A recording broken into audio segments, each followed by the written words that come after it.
8 часот и 10 минути, традиционално имаме десетина минути во кои ќе поразговараме со некој спортист или теми од спортот, а денеска на Zoom линија би требало да го имам Емил Ефремовски. Емил, добро утро. Добро утро. Емил Ефремовски инаку е млад атлетичар. Во категоријата под 18 години неодамно освои некои медали и така натаму, но за тоа сигурно ќе ни каже повеќе самиот тој.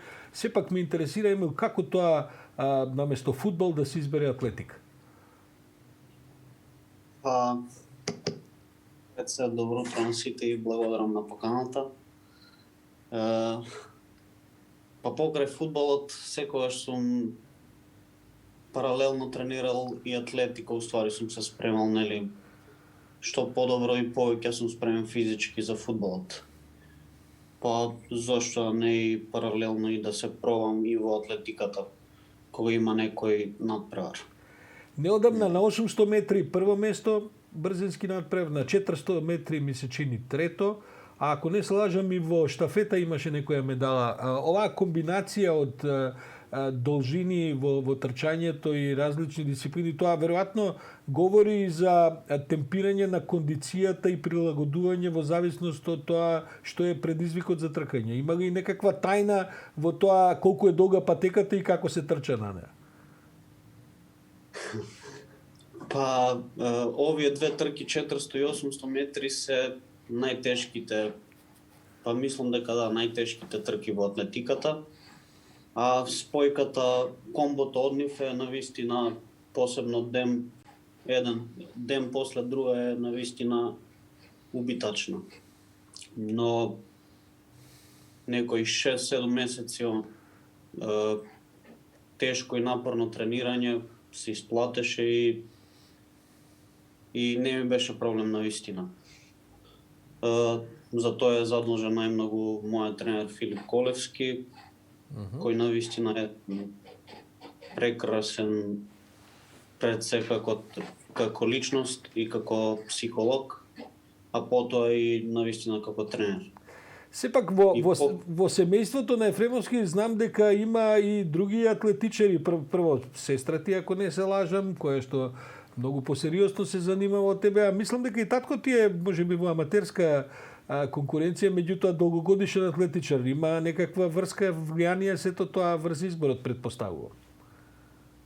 Сигурно. Ипак јас мислам дека талентот сум го наследил од татко ми, не само за атлетиката, туку и сум се пробал во секој спорт, што се вика, сум тренирал и кошарка, и пинг-понг, и секаде сум бил на завидно ниво. Емил, да прашам, ти си член на кој атлетски клуб? Молам? Член си на кој атлетски клуб? Член атлетски клуб Куманово. Така е, Куманово, бидејќи гледам дека Кумановскиот атлетски клуб има прилична активност и ме интересира колку е сето ова атрактивно за твојата генерација. Како реагираат твоите другари, бидејќи атлетиката е сепак еден релативно редок спорт за избор. Обично кај нас младите гледаат кошарка, фудбал, да бидат нели можеби во ракомет се разбира. Кога ќе им кажеш атлетика, како реагираат другарите? И другарките, се извинувам, не само другарите. Во Куманово последните неколку години од како се појави тренерот Филип, атлетиката е на доста добро ниво во Куманово. Значи ние секогаш со минимален број на атлетичари, секогаш сме имале сме биле одлично пласирани во македонската атлетика. Сега со не знам 6-7 атлетичари земавме трето место, а другите клубови со по не знам 20-15 атлетичари. Колку дена во неделата бара тренинг атлетиката? Интензивно е занимавањето со тој спорт или сепак викендашки го практикуваш? Не. Како и се во животот, така и атлетиката и така и овие резултати не може да се истрчаат со неозбилно тренирање и не секојдневно. Мислам дека и кога е ден за одмор, и тој ден се нешто тренира, барем си, не знам, на стаза, се загреваш, ова, она, никогаш нема одмор. Си се обидали некои други дисциплини во атлетиката, не знам, од скок во далечина до, не знам, височина, рипање, ѓулиње, фрлање, копја и така натаму, има и такви предизвици или строго трчањето ти е прв избор? Па како, јас имам како мало одено уште во основно училиште светско првенство Карлови Вари.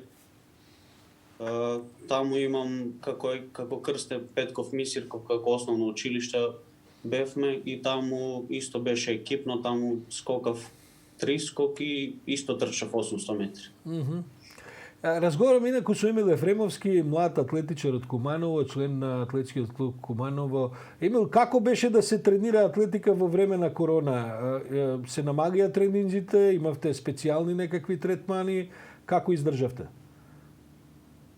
Па искрен да бидам, јас живеев во Шведска, таму немаше никакви рестрикции, кога дојдов тука ми беше се некако чудно, маски, карантин, ова, она и малку ми беше тешко да се навикнам.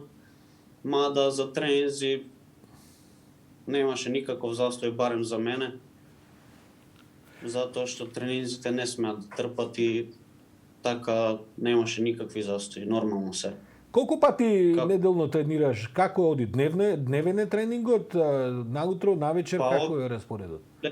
Па сум тука од ноември, октомври до сега, секој ден, барем 6 пати во неделата, па 2 пати дневно. Сабајле теретана, попладне трчање. Види, Емил, да ти кажам право, и јас сум пробал да трчам, ама сум забележал дека ми отвара апетит, па потоа имам проблеми од друг тип. Каква е исхраната за овој тип на млади атлетичари?